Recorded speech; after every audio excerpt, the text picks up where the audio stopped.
Bonjour mes chers, comment allez-vous? Ça va bien, je l'espère. La séance d'aujourd'hui sera consacrée à la lecture et notre texte intitulé Marrakech la raffinée. On est toujours dans le thème numéro 1, Trésor de la civilisation marocaine. Avant de commencer notre lecture et de répondre aux questions de compréhension, je vous demande de bien observer ces deux pages ou bien ce texte et on va identifier les différents composants du paratexte. Et lorsqu'on parle du paratexte, on parle d'un titre, d'un chapeau, il y a les sous-titres, les paragraphes, les illustrations ou bien images, un accompagnement. Alors, je répète, les paratextes ou bien le paratexte de notre texte qu'on va traiter aujourd'hui, il est composé premièrement d'un titre qui est marqué par son écriture et par sa couleur. Comme vous voyez, il y a le rouge, il y a le vert et là, c'est orange, rouge, d'accord? On l'appelle, ça c'est la couleur ocre. C'est la couleur ocre. Ocre, c'est un mélange du jaune, d'orange et de rouge. Et ça donne cette couleur. Là, c'est le chapeau. Le chapeau, toujours, il est écrit par une écriture qui est différente à celle avec quoi on a écrit le texte ou bien le reste du texte. Regardez bien. Là aussi, il est marqué par la couleur ocre. Il est précédé ou bien il commence par une lettre majuscule L qui est marquée par sa grandeur et sa couleur aussi pour qu'il lui donne une importance. Là, on a les sous-titres. On a des paragraphes et chaque paragraphe il a son propre titre.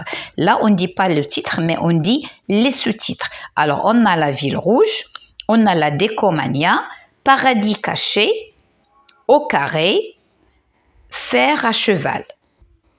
Là aussi, comme vous remarquez, ces sous-titres, là aussi, il y a de la couleur qui est différente de chaque paragraphe à un autre, ou bien de chaque sous-titre à un autre, vers un autre. En plus de l'écriture, on a des illustrations. Ces illustrations, elles ont une importance pour faciliter ou bien pour aider à la compréhension du texte qui est entre les mains. Si vous voyez ici, qu'est-ce qu'on voit? On voit un riad, c'est une construction, d'accord? Il est marqué par la forme de la porte. Là, on a de l'eau. Soit c'est une piscine, soit c'est une fontaine d'eau qui est au centre. Parce que regardez, là, c'est les alentours. Et ça, c'est central, au milieu. Là, qu'est-ce qu'on voit? On voit une fille ou bien une jeune fille ou bien une jeune dame ou bien une demoiselle, comme vous voulez la nommer, qui est montée sur une chaise. Pourquoi? Pour regarder à travers la fenêtre. Qu'est-ce qu'il regarde? Il regarde peut-être l'extérieur. Mais regardez la fenêtre. Est-ce qu'elle est ouverte? Elle est ouverte, mais c'est comme un paravent. Là, c'est du bois. D'accord? Alors, c'est le travail du menuisier marocain. Ça, on l'appelle moucharabi. C'est du bois travaillé par le menuisier, j'ai dit comme je viens de le dire, marocain. Regarde, elle est en train de regarder l'extérieur. Et elle est surmontée, j'ai dit, sur une petite chaise ou bien sur un tabouret. Hein, on dit un tabouret. Là, on voit un monsieur qui est en train de travailler. Regardez, cette blancheur, c'est du plâtre. Hein, c'est du plâtre. Il essaye de, je ne sais pas, de faire une couverture à ce mur, etc. Là aussi, c'est un ouvrier marocain. Parce qu'on parle Marrakech, c'est une ville marocaine, bien sûr. Là, on a un accompagnement. Ici, c'est comme agenda. C'est la forme d'un agenda. Et il y a écrit avoir, à faire. D'accord? Et on va voir de quoi il s'agit par la suite. Et enfin, en bas, on a la source de ce texte. Alors, il provient de Graines de voyageurs Marrakech, édition Graines numéro 2. Il a été publié en 2011. C'est l'année. Bien sûr, il y a un petit truc ici, il y a une petite question qui s'est posée et là, sa réponse. Ça y est, on a bien compris le paratexte. Ça y est, c'est bien, on peut démarrer notre lecture. Allons-y. Marrakech, la raffinée. Alors tout d'abord, qu'est-ce que ça veut dire raffiné? Raffiné, magnifique, beau, belle, jolie, splendide. D'accord? C'est quelque chose de merveilleux. Marrakech, la raffinée. L'architecture de Marrakech a mélangé les traditions andalouses du sud de l'Espagne et islamiques, des pays musulmans, pour donner naissance à l'art hispano-mauresque, aussi appelé arabo-andalou. Les deux sont permis. La ville rouge. Selon la légende, quand on a construit la mosquée de la Koutoubia, Marrakech a tellement saigné que les murs ont conservé une couleur rose. En réalité, la cité doit son surnom à ses remparts ocre qui prennent une teinte rose ou rouge avec le soleil. Ils sont faits en pisé, un mélange de terre, de chaux et de paille. On a alors décidé de garder cette même couleur pour tous les murs de la ville. La décomania. Dans l'architecture arabo-andalouse, tout se passe à l'intérieur. Alors, on met le paquet. Les murs et les fontaines sont couverts de zlige, des petits bouts de céramique multicolores. Sur les plafonds, on sculpte des fleurs et des lettres arabes avec du plâtre. C'est le stuc. Regarde les fenêtres en bois de cèdre. On dirait des grilles. Ce sont les moucharabis qui laissent entrer l'air frais et permettent de voir la rue sans être vue. Paradis caché. De l'extérieur, les maisons ressemblent à des cubes ocre, mais derrière de grosses portes d'entrée, tu verras des palais tout droits sortis de contes merveilleux. Dans le riad, qui signifie paradis en arabe, les pièces s'organisent autour d'un jardin et de sa fontaine. Les murs épais de la maison protègent les habitants de la chaleur, du bruit et du regard des curieux. Pour voir ce qui se passe dehors, la famille monte à l'étage sur la terrasse. Au carré, la grande tour de la mosquée s'appelle le minaret. Tu le repéreras facilement. Il dépasse tous les autres bâtiments. À Marrakech, les minarets sont carrés, en pierre sculptée et décorés de zlige. Au sommet se trouve une plus petite tour, le lanterne, surmontée d'un dôme. Regarde tout en haut. Tu verras une flèche ornée de grosses boules de cuivre. Fer à cheval. L'art hispano-mauresque aime les arts de cercle. La Koubba Bayadine, bassin où l'on se purifiait avec de l'eau avant la prière. On est un bel exemple. Dans les remparts qui entourent la ville, les portes ressemblent à des fers à cheval géants. Bab Aniao, où on exposait les têtes des condamnés, décapités et la plus belle de toutes. Alors là, le sais-tu, le blanc d'œuf servait autrefois de cirage pour les murs. On le mélangeait aussi à la poussière de marbre pour fabriquer le stuc. À voir, la Koba Bayadine, c'est le dernier vestige des princes almoravides, les premiers dirigeants de Marrakech au XIe et XIIe siècle. Le bassin d'origine montre même que la ville s'est élevée de plusieurs mètres depuis cette époque. À faire, visiter le palais princier de la Bahia pour loger toutes ses femmes et ses enfants. Le grand vizir Sidi Moussa, bras droit du sultan, construit ce palais au XIXe siècle. Il le baptise la Belle, du nom de sa favorite. Les 150 pièces de ce palais sont toutes au rez-de-chaussée. Le vizir était tellement gros qu'il ne pouvait pas monter l'escalier. Goûter à la vie du prince dans l'un des nombreux riads aujourd'hui, transformés en restaurants et en maisons d'hôtes. Pour les reconnaître, lève la tête, il y a toujours une enseigne.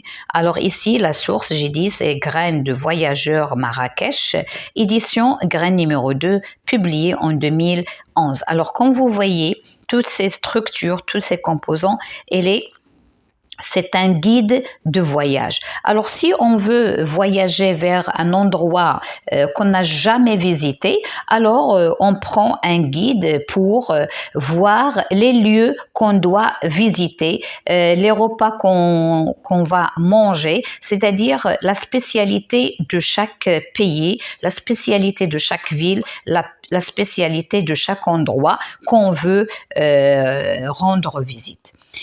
D'accord? Alors là, dans le chapeau, qu'est-ce qu'il nous indique? Il nous indique que Marrakech, appelé aussi arabo-andalou ou bien la naissance d'hispano-mauresque, là, il nous explique l'origine de l'architecture qu'on trouve à Marrakech. C'est un mélange de la tradition andalouse du sud de l'Espagne islamique. Pourquoi? Parce que le Maroc se trouve au sud de l'Espagne. C'est-à-dire on peut aller facilement. C'est l'Espagne qui est le plus proche du Maroc. D'accord? Donc, automatiquement, le Maroc, c'est un mélange de plusieurs civilisations. D'accord? La ville rouge. Alors, la ville rouge, c'est Marrakech. Elle est appelée la mer Rouge. Pourquoi? Il y a ici, ils ont dit qu'il y a une légende ils construisaient la Koutoubia. Il y a du sang, saigné du sang. D'accord? Mais ça, c'est une légende. C'est pas du vrai. Mais la réalité, ils ont dit que le nom de la ville Ocre, appelée aussi Ocre, elle provient des remparts, c'est-à-dire de ces ruelles, de ces rues, d'accord, de ces murs qui la protègent, qui sont coloriés avec de la couleur rose et rouge, et le reflet avec le soleil, ça donne la couleur ocre, d'accord? Et après, ils ont gardé cette couleur, ils l'ont préférée. Donc, toutes les maisons, toute construction à Marrakech, elle est maintenant coloriée avec cette couleur ocre ou bien rougeâtre. La décomania. Alors là, il parle de la décoration, des constructions, des palais, des maisons et du tout. Alors, qu'est-ce qui marque cette architecture? C'est Zilij, comme vous voyez ici. Il est là, regardez aux bordures, ou bien il est au fond. C'est Zilij, c'est un nom marocain et ils ont gardé le nom marocain, ils n'ont pas changé, d'accord? Alors, c'est quoi le zlige? Ce sont des petits bouts de céramique multicolores avec des couleurs différentes. Il y a le rouge, le vert, le bleu, le noir, le blanc et ainsi de suite. D'accord? Et sur le plafond, qu'est-ce qu'on fait? Alors, premièrement, il y a zlige, c'est ça. Et la deuxième chose, il y a le plâtre. Il y a l'utilisation du plâtre. C'est ce qu'il fait, ce monsieur-là. Il mélange le plâtre, c'est-à-dire le plâtre, c'est une poudre blanche ou bien chaud. On l'appelle chaud. Alors chaud, c'est une poudre qui est blanche. Si on lui verse de l'eau, elle va bouillir. Hein. Il y a des bulles qui se forment. D'accord? Alors pour former le plâtre, qu'est-ce qu'on fait? En plus, de cette poudre ou bien d'accord, qu'est-ce qu'on ajoute? On ajoute de la paille, il a dit, on va mélanger avec de la paille et on va construire le plâtre qui est appelé aussi le stuc, qu'on fait dans les maisons, même aujourd'hui, c'est les plafonds, pour décorer les plafonds des maisons. Elle est sous forme de fleurs, etc. Alors, toutes les maisons, la majorité des maisons, ils sont marqués par le plâtre sur le plafond ou bien dans le plafond.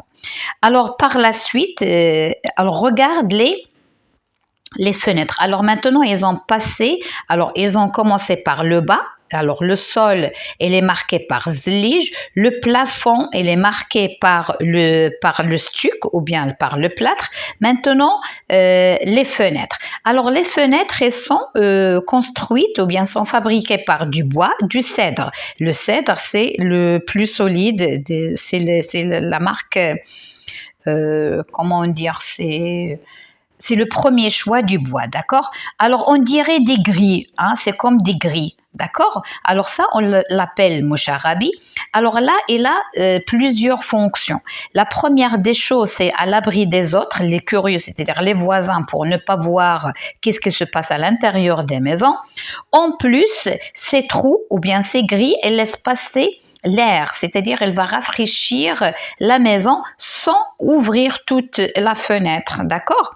Et on peut se déplacer à l'intérieur chez soi sans que les autres nous marquent avec leur regard, d'accord? Et pour voir ce qui se passe à l'extérieur, qu'est-ce qu'on fait? Soit on monte sur la terrasse, d'accord, en haut, soit vers la fenêtre et on regarde tranquillement.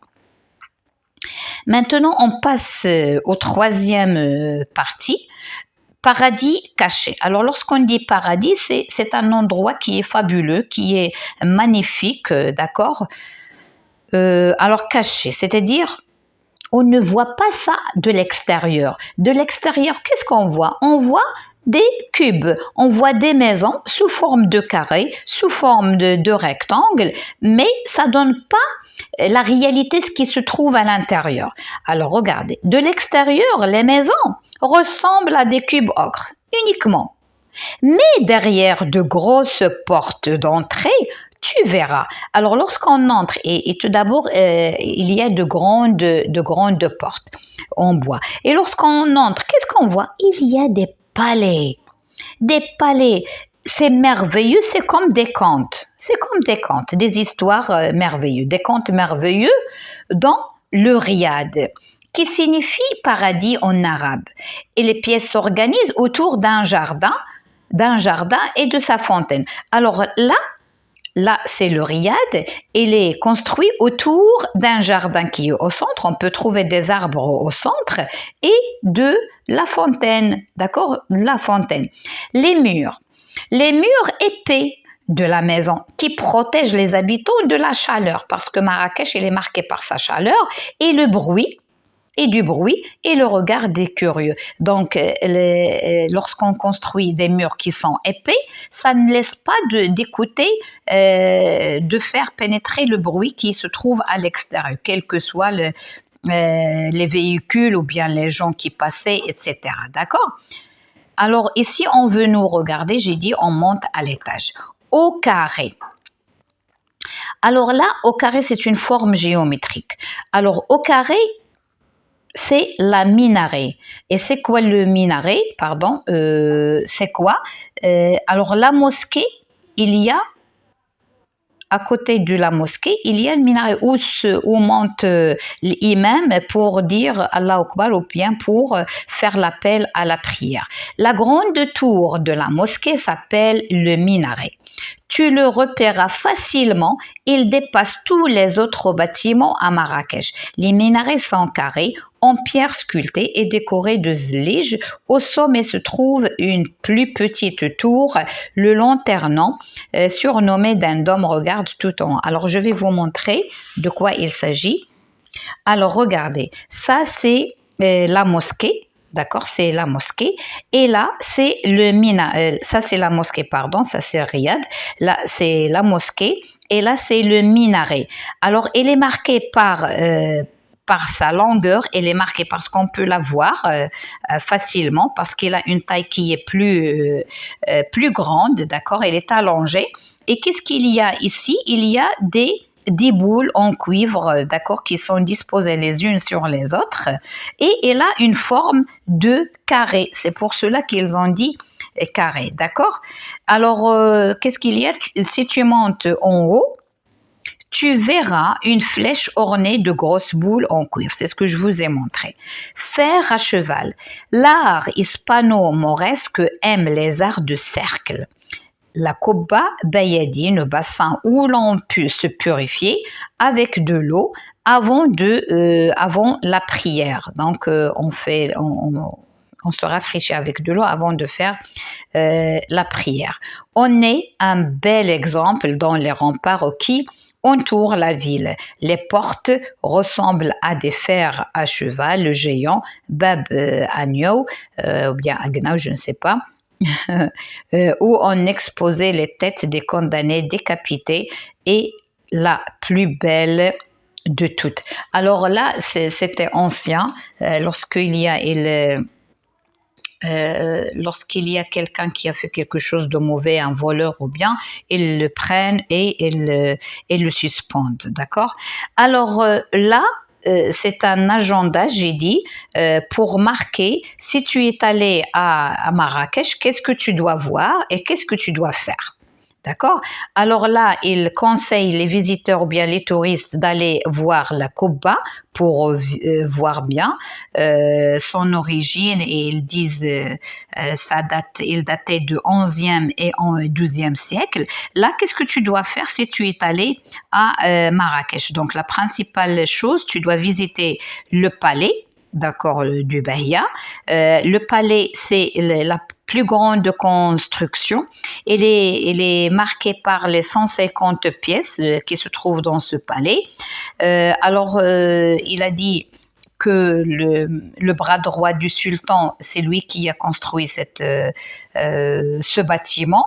Il a dit, parce qu'ils épousaient plusieurs femmes, donc il a plusieurs enfants.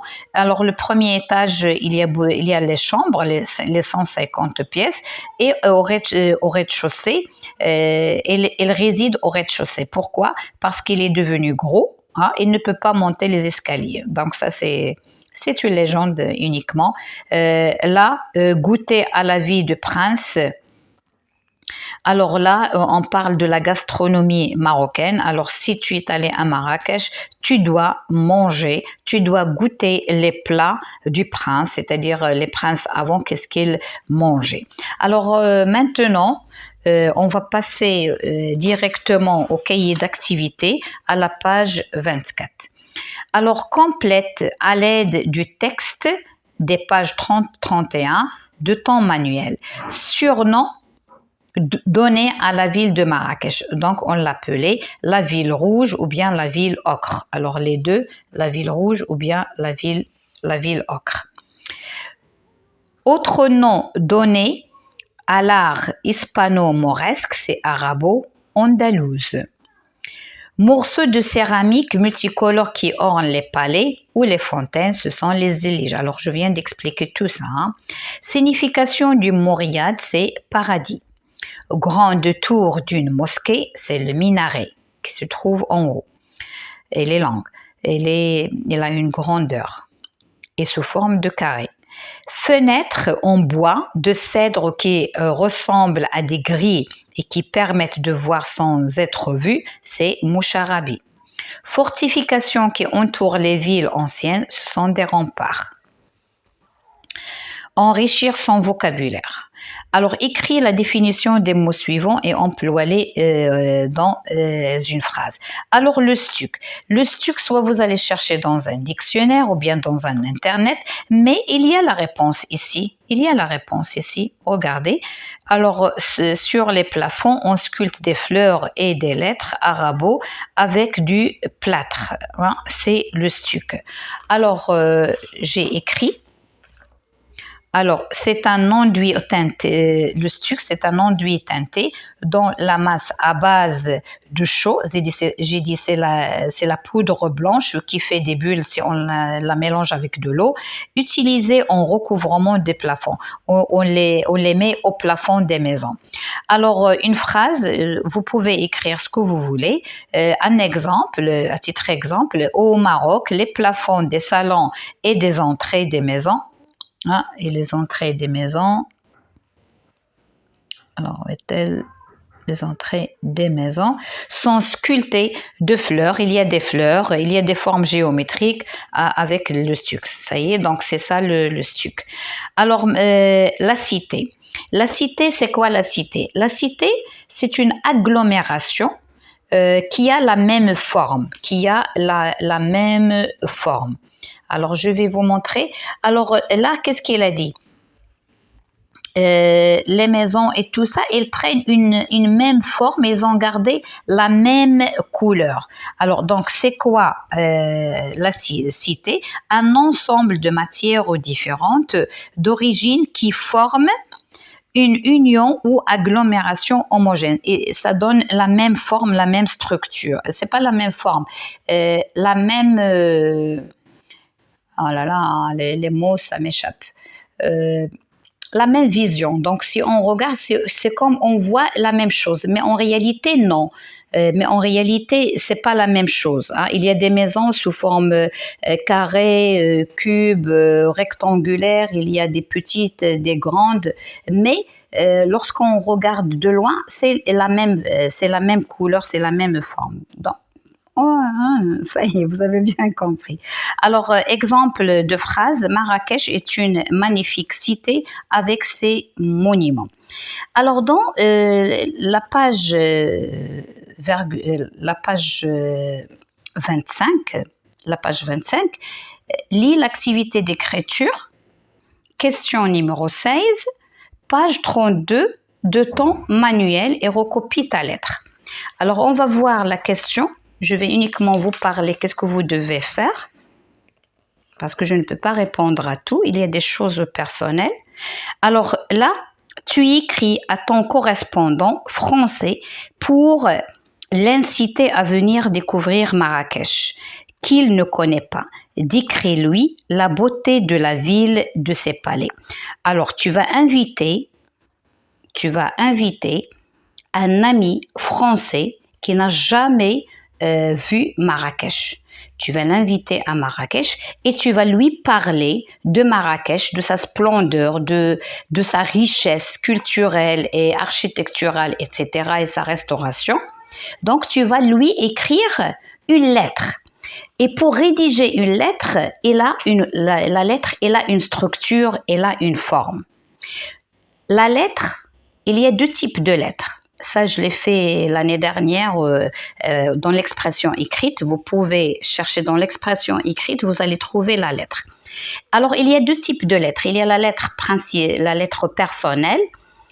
On s'adresse à un membre de la famille, un proche, à un ami. D'accord? Il y a la lettre administrative si on veut s'adresser à une administration.